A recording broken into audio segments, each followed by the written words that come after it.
Welcome to the Texas Oil and Gas Podcast, the show dedicated to bring you the news from the oil patch deep in the heart of Texas, with your hosts, Ryan Ray and Josh Shelton. And we're back with the Texas Oil and Gas Podcast. This is episode 125. I'm your host, Josh Shelton, my friend and co-host, Ryan Ray.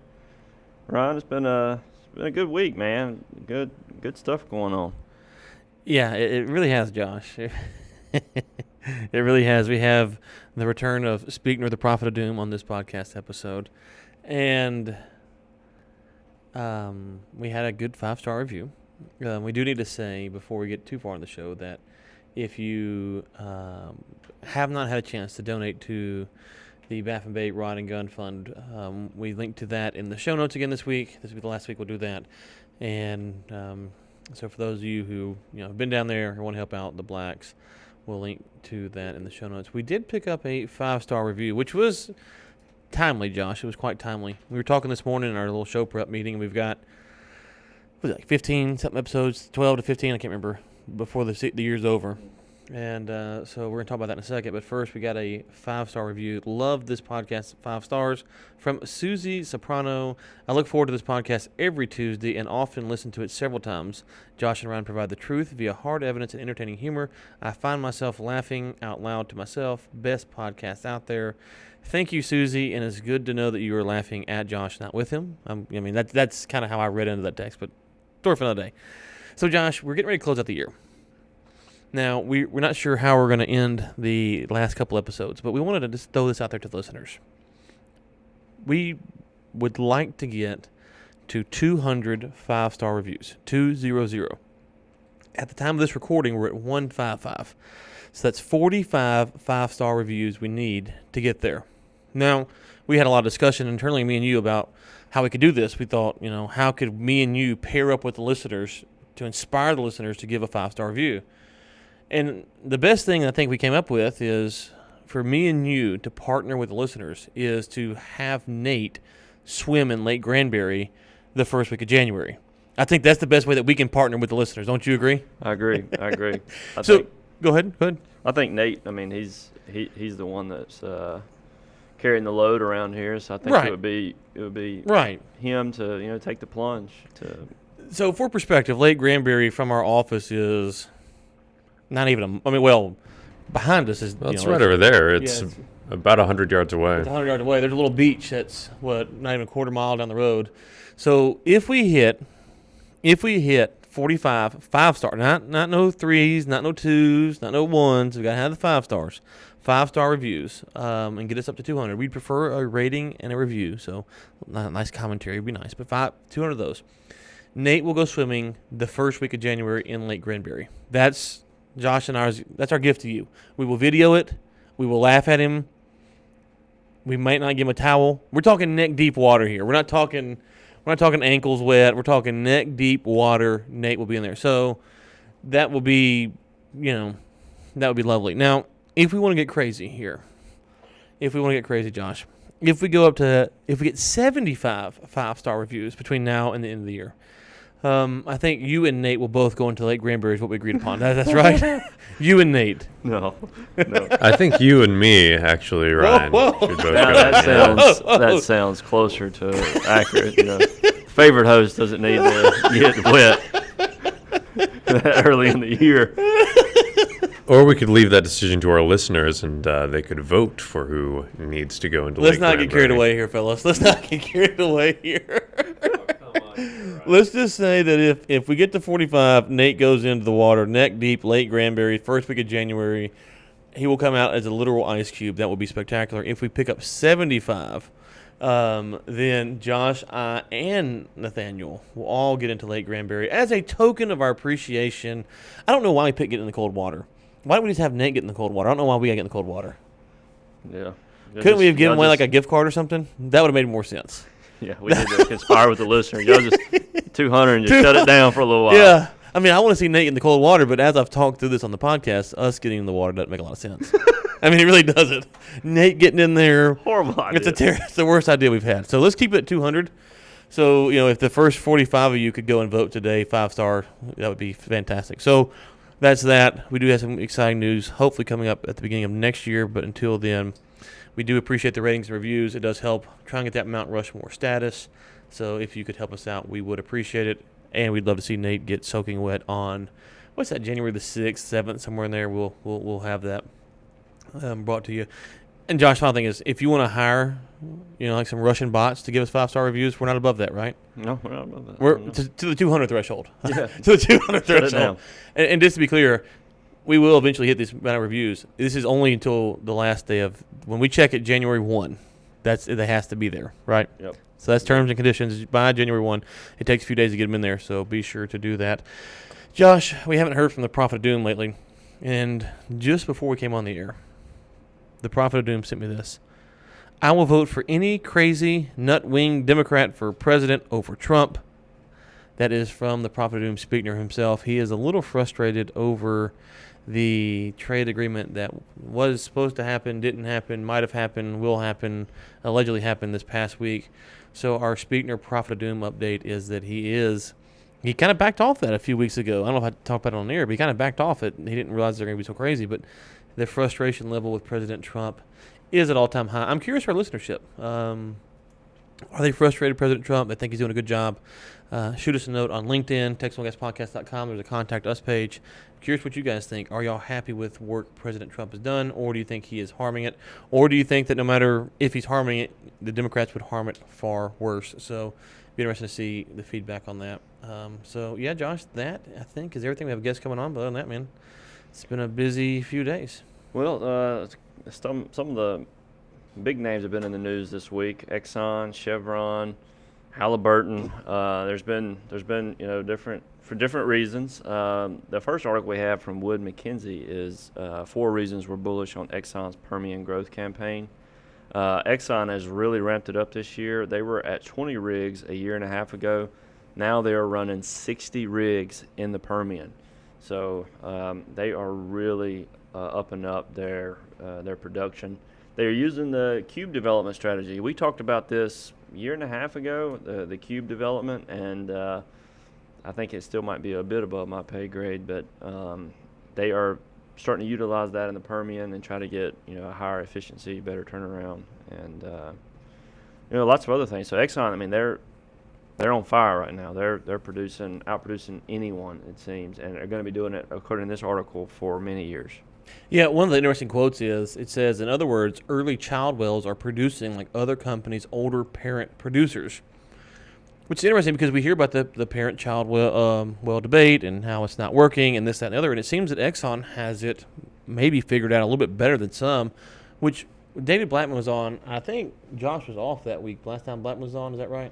Yeah. And one of the things that he said on the show was that when you look at these shale producers, the expertise it takes to produce the well is a lot different than a conventional play. And so if you sit there and you look at that, maybe it is something where the parent-child thing, it can cause problems, but it also could be a deal where if you have the right expertise or the right formation, that's the other thing here. It could be where they're actually drilling in the formation is helpful. But I found this interesting because we see a lot of negative talk about parent-child wells, the lack of productivity from them. Now, this isn't saying that the issue is completely resolved, but it is saying that it's better. And the other thing I thought, Josh, is even though prices are soft, right now, I think they're 52, 53 when I looked at this morning. If you look at this, Exxon plans to produce 1 million barrels a day by 2024. Okay, boost production to 1 million barrels a day. Sorry. The super major is running. This is all quotes from this piece. The super major is running an unprecedented 60 rigs in the Permian, up threefold from just 20 rigs a year and a half ago, and it's just getting started. So when we hear a lot of naysayers, a lot of doom on the industry, not like Speaker's more focused on certain aspects of the industry. When you hear kind of, oh, woe is me, the industry is never going to recover to high prices or stable prices, it feels that Exxon is not necessarily worried about that. They're making a long play. People who say that the Permian oil is not viable because it's too light, stuff like that. All of these things, when you look at what Exxon is doing, seem to contradict that message, which it doesn't mean it's going to be the glory days of $100 oil or anything like that. Again, It might be, but it does mean, I think sometimes we get kind of caught up on the latest headline, the latest trend, and here is people putting their money where their mouth is. Could they be wrong? Sure, but it's just kind of that reminder that if you get in there, you have the technology, you have the leadership, you can do it the right way, you can make money long term, and you can make money even while other companies are struggling. Yeah, and they mentioned here, there's a couple of things that kind of comes to mind. Is there was something I heard in terms of business where bigger companies sometimes want to manage the threshold of entry for these smaller companies, and so they do things that make it more difficult for the smaller companies to get in and thrive. Now, I'm not saying this is what's going on, but it makes me think. We're going to hit an article here in a minute about some of these bigger companies really wanting to tighten up the methane emissions. And it makes me, and not to say that this is what's going on, but it makes me wonder if some of these bigger companies have increased their efficiencies with technology and with just better strategic plans so that they could go in and actually support these improvements in methane emissions as a way of raising that threshold of entry for some of these smaller companies. Well, no, I think you're right. So let's think about like our podcast here. Okay, so we're one of, I don't know how many oil and gas podcasts are out there. And we, if you've met with me offline, I've said offline and online, they're not competition. Either you like what Josh and I do or you don't. And we can't really fix that. It's like it Sean Handy or Rachel Maddow or Rush Limbaugh. You either like those people or you don't. So we're not really competing with anybody but ourselves. But let's say we wanted to grow our market share. And we said, okay, we want to be the number one. I think to my knowledge, we're the highest ranked oil and gas podcast in the world. There might be one ranked higher than us. I don't know. We're the highest ranked oil and gas podcast in the world. But let's say we wanted to really crush all the other oil and gas podcasts. We wanted to take it to them. We wanted to, steal all their listeners or whatever.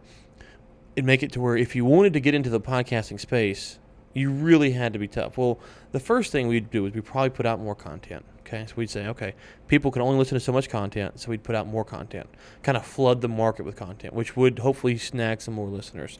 The other thing we might do is we might go out and really secure a ton of interviews with the leading experts. So we hired 2 or 3 people, and all they did was set up interviews. And so we interviewed everyone. So you could hear them somewhere else, but you heard them here first. So we could do things where people could come into the market. Now, this is a free market to enter. You buy a mic, recording software. It's pretty cheap. But those are things in our market we would do.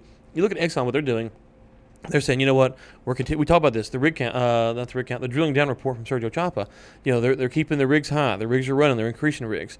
It's in their best interest, theoretically, to keep the price softer than some may like it. So Exxon at 52 might be happy, whereas Josh Shelton E&P might need it at 63. Well, ExxonMobil can keep it at 52, run Josh Shelton E&P out of business, scoop those assets up, the price comes up a little bit or however. So if you remember when we used to have these articles, and I hadn't seen them in a while, Josh, there used to be articles that said the Permian versus OPEC, and we used to tell people there is no such thing as the Permian versus OPEC. You have the Permian Basin, which is a geographic formation, and there's hundreds or thousands of companies in there. There is no Permian Basin versus OPEC. There is no monolithic movement. And so what motivates each company is unique, it's different, and it's based upon their strategic strategy that they're trying to deploy. And so we have to remember that. So to your point about raising the threshold, yes, it would make sense because that's how they're eliminating the competition. They could go and pick up other assets for pennies on the dollar instead of having to go and buy them for premiums. And speaking of, so I mentioned that Chevron CEO touts Texas growth. This is our next article. Urges industry improvements on emissions. And so this is kind of what gave me the idea. Speaking of Exxon and Chevron, this article is basically saying that Chevron is gearing up to really begin to compete with Exxon in the Permian. Speaking of the Greater Houston Partnership Annual State of Energy Luncheon, Chevron Chief Executive Mike Worth praised the Houston area as a place to do business and growth. And then he talks about Houston's place in the energy industry, and he goes on to say that that Chevron is planning to really up their production in the Permian soon. So there's been a lot of rumors going around the industry that Chevron is looking to make a pretty major acquisition. Obviously, they were trying to buy Anadarko. Lost out on that deal, which really didn't lose. They gained $1 billion breakup fee is what it says here. So they were ready to make an acquisition, and I think they're looking for some major acquisition here pretty soon. And did I tell you what I heard the other day? So I'm not gonna say who told me this because they didn't give me permission. They may not care, but I won't say it. But I was told, look for Chevron to come back and buy Oxy now. Because if you look at Oxy's, I think it was their stock price, it's gone. It's devalued to the point to where Chevron could buy Oxy and Anadarko for like, I don't know, a quarter of the price or whatever it was that they would have paid for Anadarko. Oh, wow. I don't know if that's true or not. I haven't verified all the numbers, but someone was saying, they're sending me that, saying, if they were to buy Oxy now, they get Oxy and Anadarko for the price of like Anadarko or something crazy. And what a gangster move that would be. Let's just think about that. You got $1 billion not to buy Anadarko, and then you come back and you not only buy Anadarko, you buy Oxy for like the price of Anadarko. If that goes down, that's a straight gangster move. Yeah. Like, that's Tony Soprano coming to your meat locker on Thursday, like, hey, I know you gave me that $1 billion to leave me alone money, but I'm going to go ahead and need the whole thing. I mean, like, that's straight out of a gangster movie. So I don't know if that's going to happen or not, but someone did put that in my inbox the other day. I thought it was an interesting theory. But here's my question. So when it says, this article said that Chevron said last week it will adopt new goals to reduce its greenhouse gas emissions from its oil and gas production by 2023. To your point a minute ago, when Facebook, if you remember when Facebook went to Congress a while back, Zuckerberg said either during that, and I think it was during that, maybe afterwards, that he would welcome regulation. And I think you're onto something here, Josh. Why would Facebook welcome regulation? Because Facebook can help, tell Congress, those buffoons, what is and isn't doable, right? So Congress, they can't even turn on a computer. You're talking about the dumbest people to walk the planet. They can't do anything. So what happens is they get the private business to advise them on what regulations would be good or bad. Okay, so Facebook pays a $5 billion fine. That's a drop in the bucket. And then they get to tell them. So for the price of $5 billion, essentially Facebook will get to advise Congress on what is and isn't good guidelines and policies, which means that Facebook is going to write policies in whose favor? Like, I'm going to give you, I think Nate can answer this one. Nate, in what favor will the policies that Congress will write be in? Will it be in Facebook favor, someone else's favor, the small guy? If you had to guess, whose favor will those policies be in? Their lobbyists, most likely. Or in Facebook. Congress's favor. They'd be in Facebook's favor. They paid $5 billion for the right to write these regulations, which means that if Josh and I want to start a social media platform, we're going to compete with the regulations that Facebook advised Congress to write. Yep. Right? So for $5 billion, that's what they got. So I think you're right that when you look at this, when Chevron says they want regulation, well, of course they do, because they're going to have, like Nate says, have their lobbyists or whatever it is, advising the buffoons that run the country or the panels or whatever, the advisory committee. They're telling them, hey, this is what you need to say. Now, the problem is Josh Shelton E&P Company won't get a voice in that. And so he won't be able to say, well, I can't afford to hire 15, 20 staffers to comply with these regulations. Chevron won't care. So when capitalism gets a bad name, Josh, we say we're free market capitalists. We are not talking about this. This is what gives capitalism a bad name, is when big companies partner with governments, government isn't smart enough or doesn't care about the corruption that they're creating, and they limit the market for smaller guys. So emissions discussions we can have, having big companies partner to do that, if that's what Chevron's doing, would be a bad thing. Yeah, I mean, you could just envision Chevron going saying, let's put $10 million to decrease our emissions by 10%. They get them decreased by 10%, and then they go to Congress and say, hey, let's make the rule they have to decrease their emissions by so-and-so percent in order to continue drilling. And it's like they've kind of painted the target around the arrow. They've gotten there first, and then they've moved to that. And let's just say that Chevron is really trying to do the right thing here. And let's give them the best motive possible. They're trying to reduce emissions, and they're trying to help government. The problem is Chevron, how they do business, is not how Josh Shelton E&P does business. And so so when Chevron is advising them, even if they have the most pure motives in the world, they can't advise them an all-encompassing policy, because they're not a small producer. They're a very large company with very large resources, huge HR departments. So you have to be careful, even if you attribute the best motives possible. It'd be like me trying to say what Chevron can and can't do. I have no idea what they can do. None. Nada. Zip. They're so freaking big, I couldn't imagine it. And they don't know what I can do because I'm so small that they can't imagine it. So you see how you can't be equitable. So you need these small trade organizations who represent small producers like the Texas Texas Alliance of Energy Producers, guys like that are smaller. They represent smaller ones. They can bring together a large voice to kind of make sure they get their voice heard and stuff like this. Well, there was some news that came out this week. Aruba looks to Houston after ending refinery deal with Citgo. So Aruba is looking to partner with some companies in Houston. And so these were pretty substantial deals that I was looking at this week. See, Citgo's 25-year contract to repair and operate the 209,000 barrel per day refinery. So it's going to be interesting to see how this plays out. This is good news for jobs in the Houston area with some of these new contracts coming in. Right. Not a lot to comment on here. Just to keep in mind when you hear about Citgo, you got to remember that they are. I don't remember what the percentage is, but mainly owned by PDVSA, which is a Venezuelan company. So, we see Citgo is not keeping up with their contracts, or they're struggling or something like that. That you got to kind of go think of the Venezuela angle as there. When I was growing up, Citgo was just a gas station, and when it got Citgo gas, of course. Now as you get older, you kind of understand the complexities of that. But yeah, not a surprise that there's problems with what's going on with Citgo because of some of the other stories that we're not going to get into on the show today. So there's a couple more. Texas commissioners scaled back gathering line proposal. So there was a proposal for a gathering line that was submitted, I believe, earlier this year, and they're scaling back on this for one reason or another. They're it's at least being postponed. This is 3,745 miles of pipeline in Texas is what Intervest has, and that's what's being scaled back on.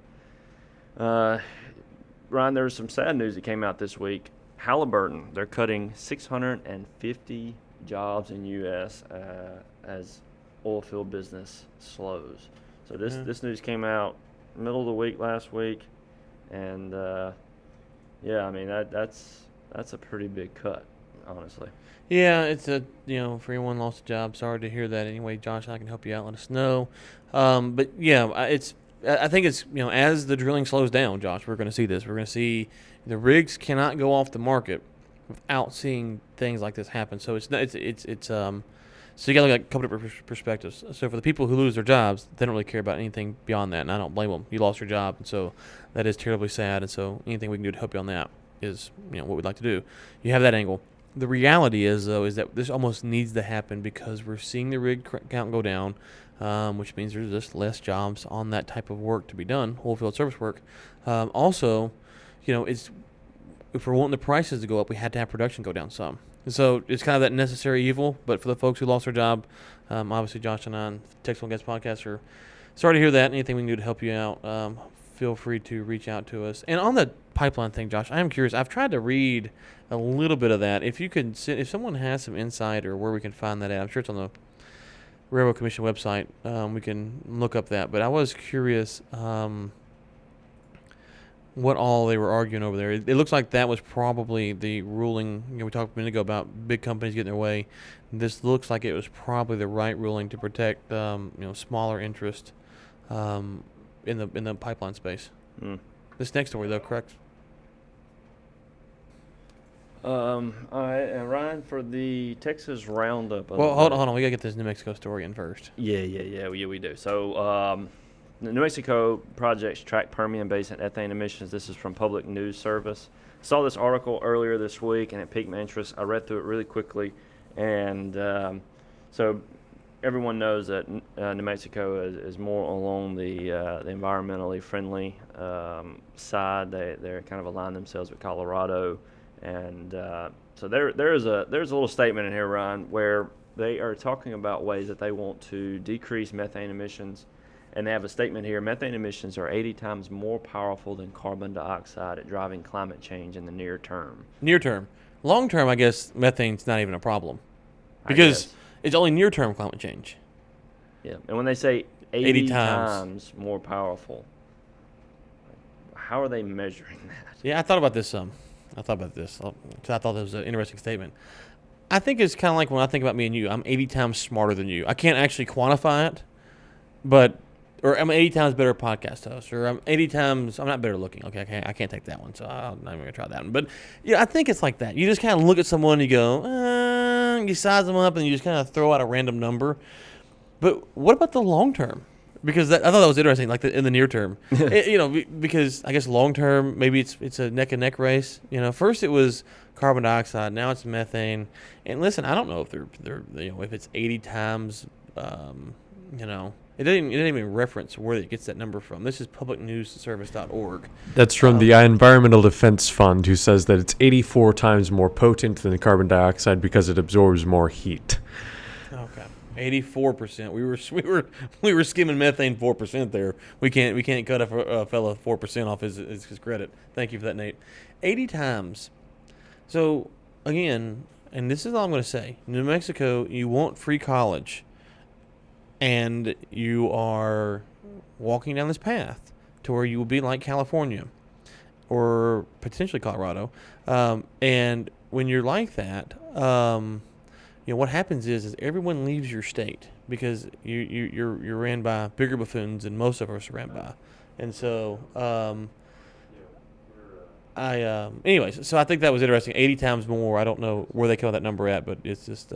It was quite fascinating. And just to clarify, just real quick, Ryan, we're not necessarily against reducing methane emissions. So with the Chevron story and this, we're just kind of questioning how they're doing these studies, what these studies are implying. So just to clarify there, we're fine with reducing methane emissions. We just don't want there to be government overreach and stifling small business or manipulating taxes and monies along those lines. So today we have three special guests coming on the show today. George Duff, CEO of Grace Capital Management, David Ash, Associate, Grace Capital Management, and Greg Lehrman. He's an attorney, Texas, Oklahoma, Regional Manager at Asset Preservation Incorporated, an expert on doing 1031s for mineral rights.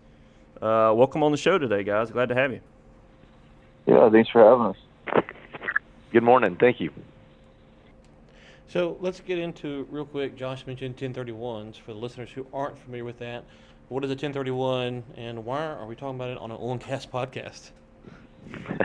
That's a really good question. Again, my name is George Duff with Grace Capital Management. And we have a little running joke that there's a reason why that Donald Trump doesn't want you looking at his tax returns. And that's because I think he takes pretty good advantage of the IRS code, Section 1031, of being able to do these exchanges and not having to pay any taxes. And so we as a wealth management firm have worked with wealthy people who tend to own a lot of different assets, and as such, over the years, we've helped them do these same tax-deferred exchanges as well. And recently, we found out that there's been tons of people who have thought, hey, this is only you can only do this with real estate, and that's the only thing you can exchange.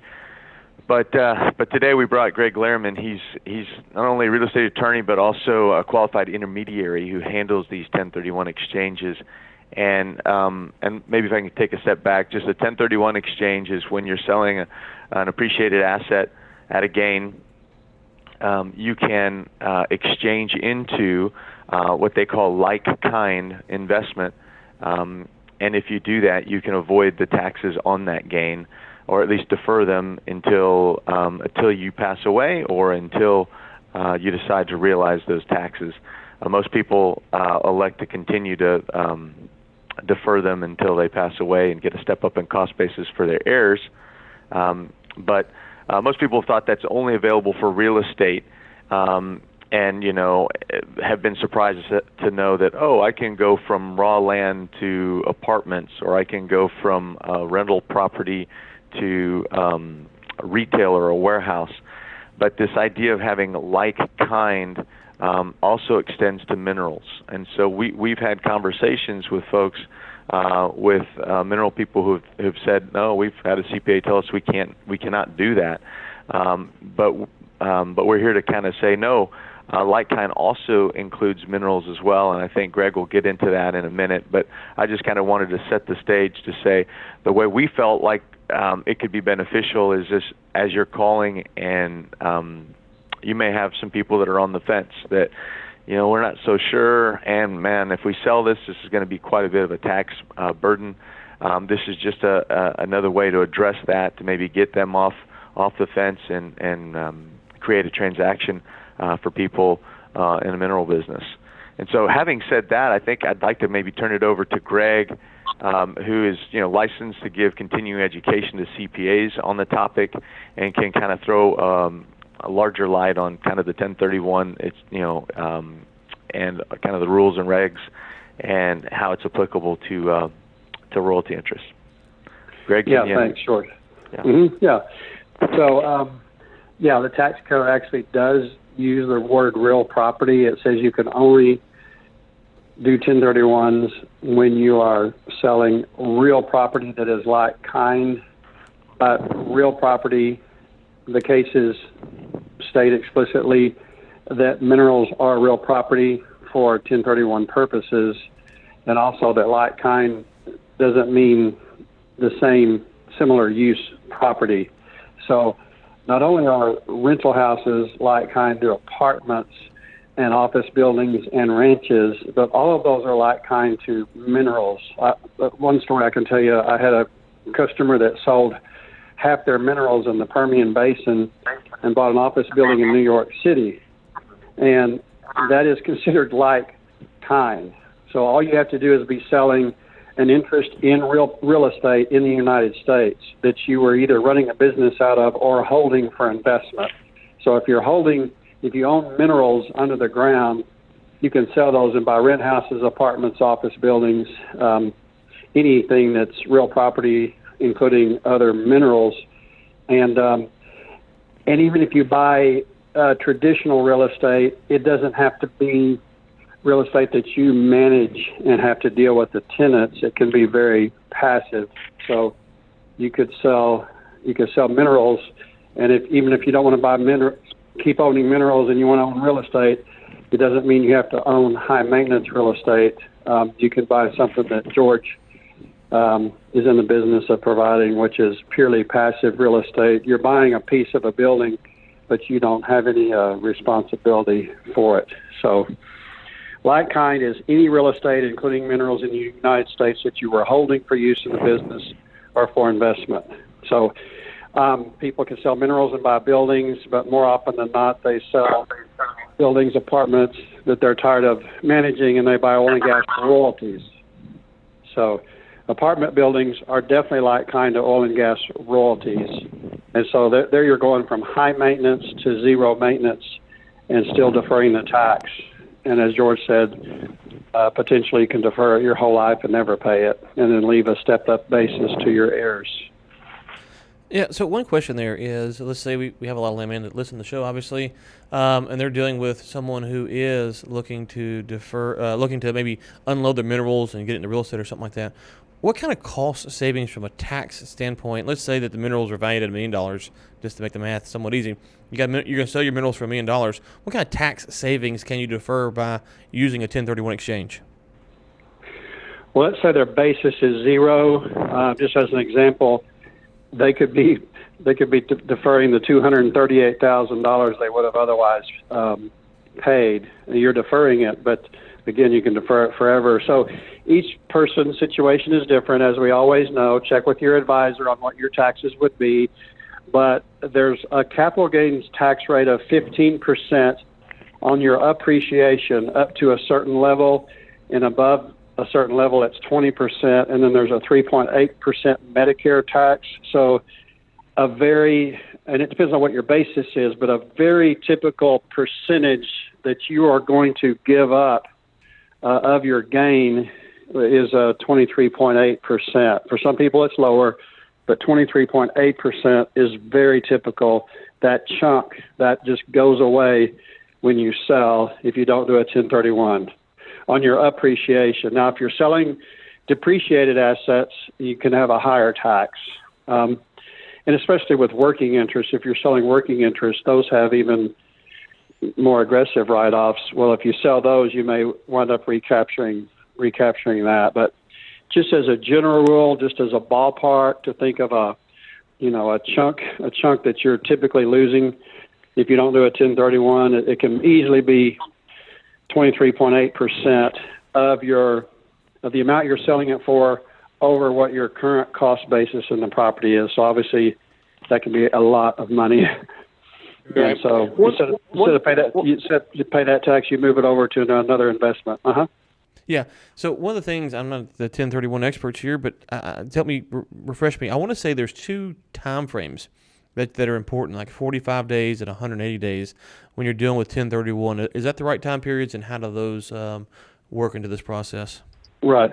So before you convey, you can go ahead and contract to sell minerals or real estate, but before you actually convey title, you have to contact someone like us to have exchange documents at the closing.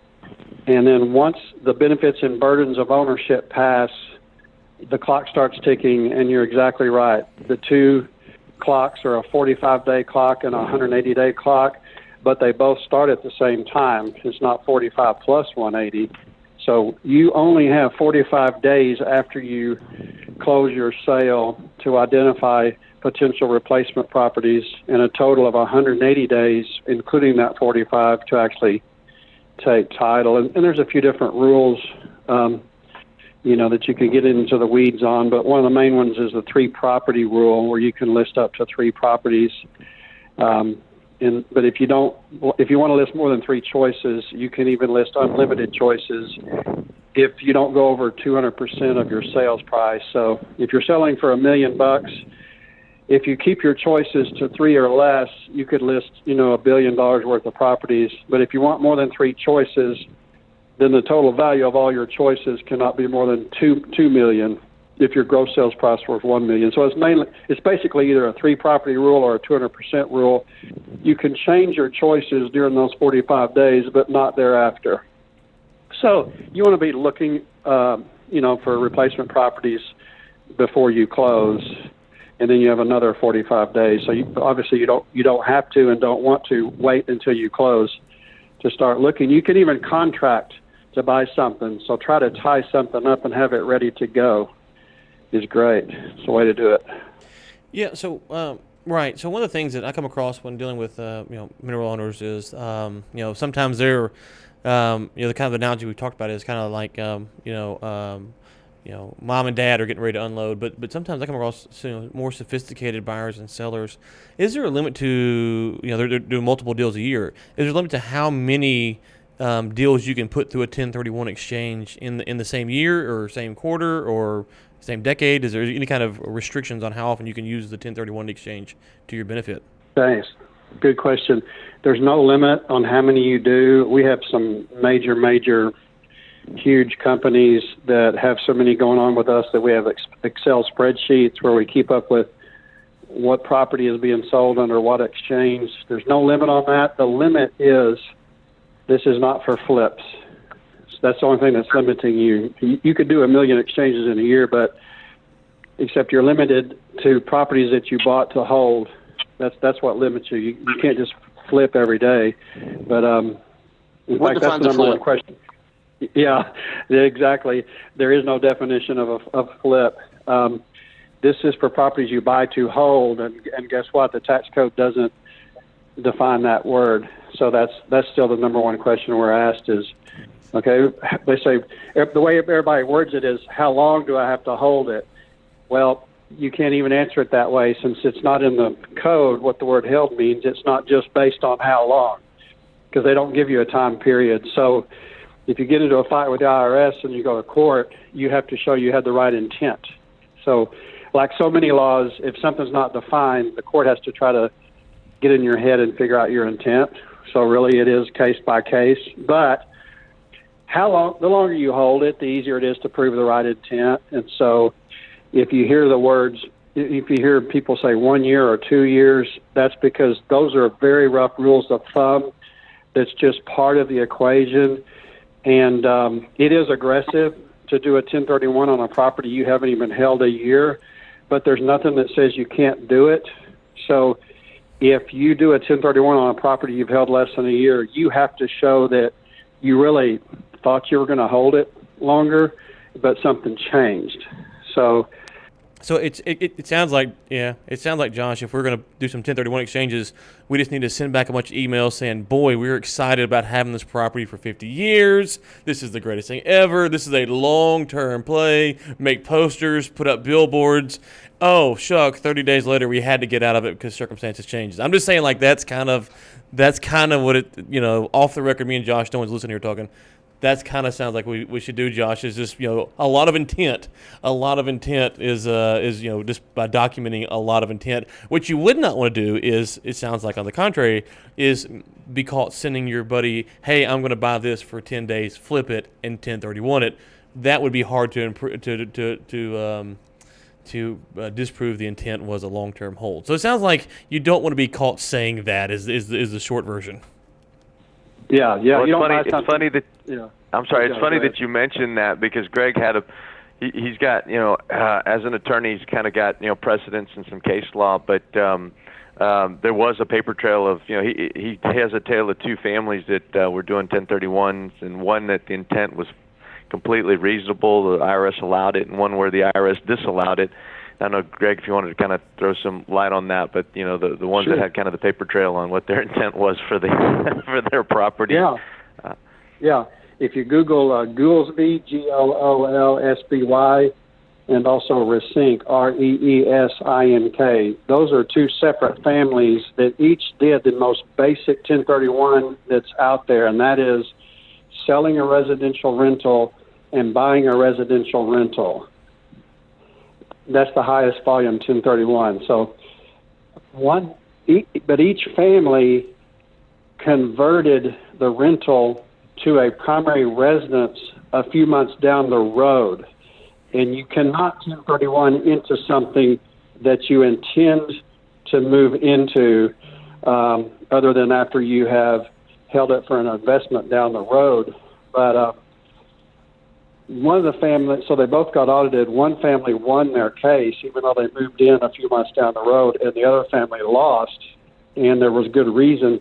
The family that won proved that things really changed right after they bought it. They lost their job or something. They were about to lose. All of a sudden, they couldn't even pay their mortgage on their primary residence.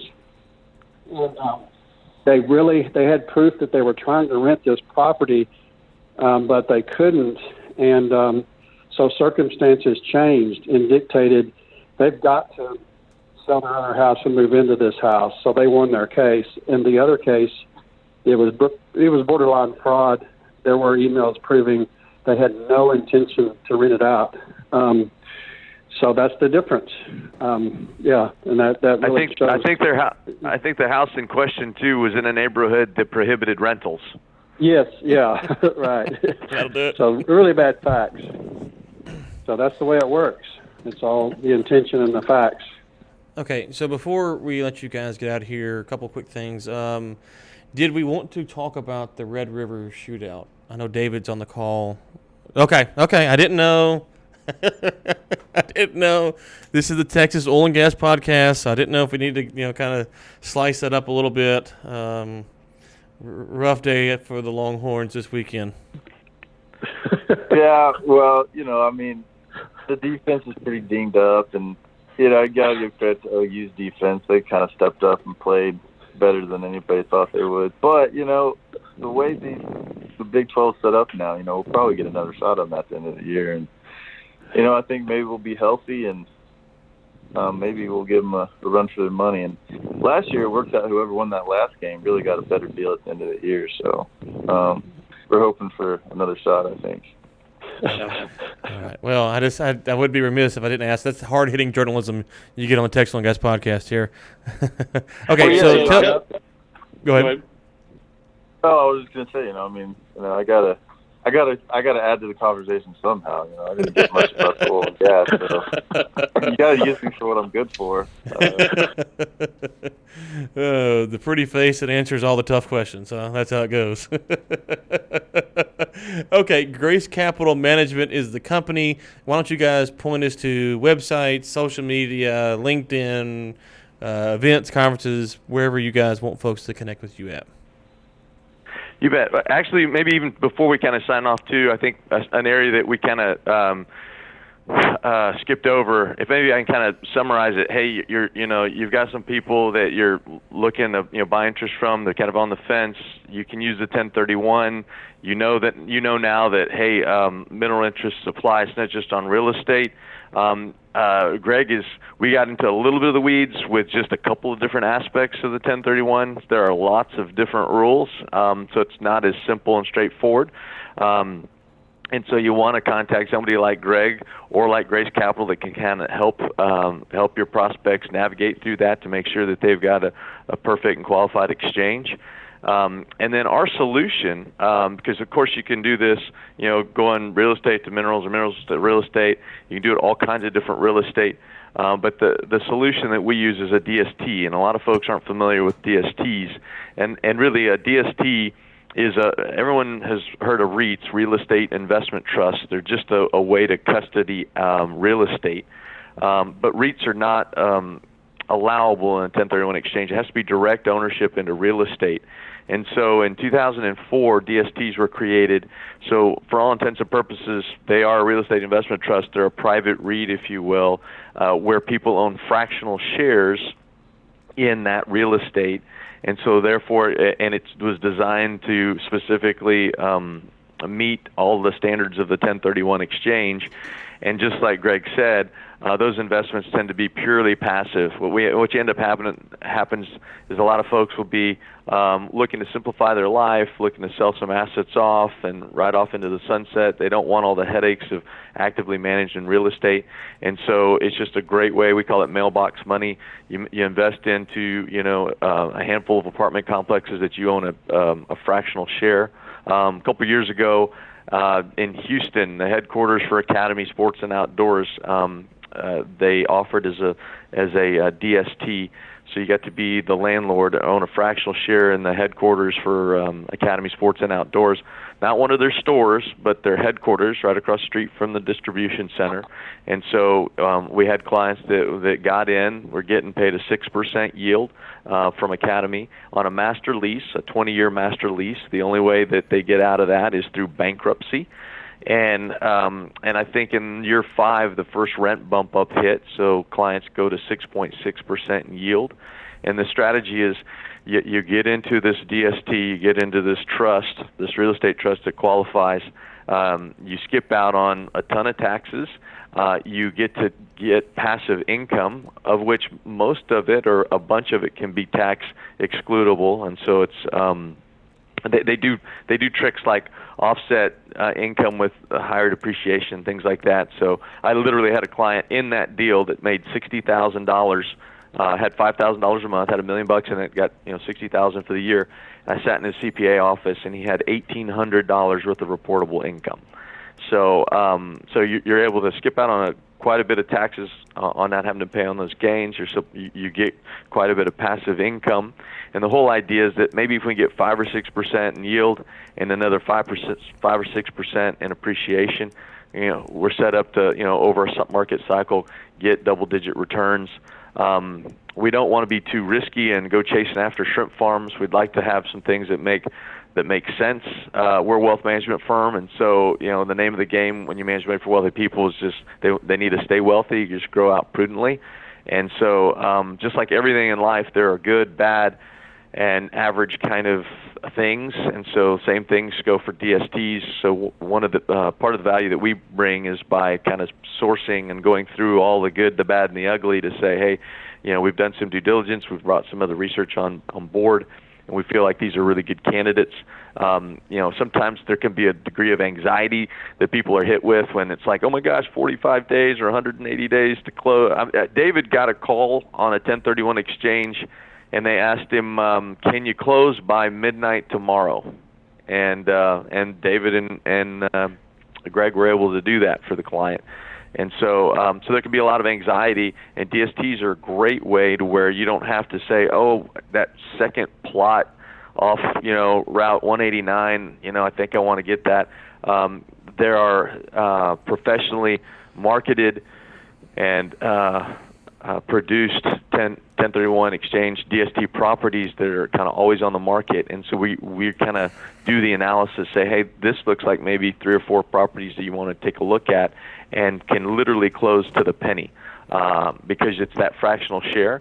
And so, and that's maybe another issue that we can talk about, is that you don't have to do this with all of your money. If somebody had $1 million but they wanted to pull out 100,000 or $250,000, now they're going to pay tax on that. That's called boot, and it's fully taxable. But they can shelter the rest if they want, and then they pay taxes on that. What was I going to say about the boot? And the opposite could happen. Maybe someone is going to exchange minerals and they already have a property, but the odds of those two being the exact same price, that they sold for $1 million and they found something exactly for $1 million. Usually it's something like they sell for $2.8 million. They find something they like for 2.1. There's $700,000, or it could be there's $323,212.16. And if that's the case, and they want to make the whole transaction tax-free, they can get into a DST and invest passive real estate dollars into that and make the whole thing tax-free. So I hope that helps clarify a little bit what a DST is. Yep, that's great. And we are up against the clock. Grace-cap.com is the website. Grace-cap.com is the website. Nate will be kind enough to link to that in the show notes. Gentlemen, thank you so much for coming on today. We really appreciate it, and it was really insightful. Thank you. Thanks for having us. Thank you. Thanks. All right. Thanks again to George, David, and Greg with Grace Capital Management coming on the show today, giving us some insights on 1031 exchanges and some tax benefits. Ryan, we have the roundup I'm going to run through real quick just to wrap us up for the day. Austin's newest unicorn rig up lands a A16-led $300 million Series D. If you want to look at that article, check it out in the show notes. Independent again, Baker Hughes rolls out a new look. So Baker Hughes, if you want to check them out, they were under General Electric Company for quite some time. They are back as an independent, and I'm sure they're going to be looking to make some shake things up a little bit. So keep your eye on Baker Hughes. Last but not least, oil and gas pipeline giant pays millions to small Texas town for pipeline running through the city. So Kinder Morgan is paying the city of Kyle $2.7 million for undue financial burdens associated with the Permian highway pipeline running through the city of Kyle. So interesting story. If you want to follow it, be sure to check it out. With that, Ryan, I think that wraps us up, man. Yep. The one trend through the show was we talked pre-show about the number 45 and the relevance for Nate. Mid-show, we had on the guest talk about the 45 of the 1031. And we're going to end with 45. 45 5-star reviews. I think we should end with 75, Ryan. It was 8-1. No. Let's stick to 45. 45 on the nose, where we want to be. Ratings and reviews in iTunes. If you don't have an iTunes account, for the sake of Josh's enjoyment of watching Nate get wet in 0-degree water, please go get an account. It takes 3 seconds. We'll link to iTunes in the show notes, so you can just click on it. Rate and review 5 stars. We'd love to hear some feedback as well. Guys, thank you so much, and until next time, keep climbing.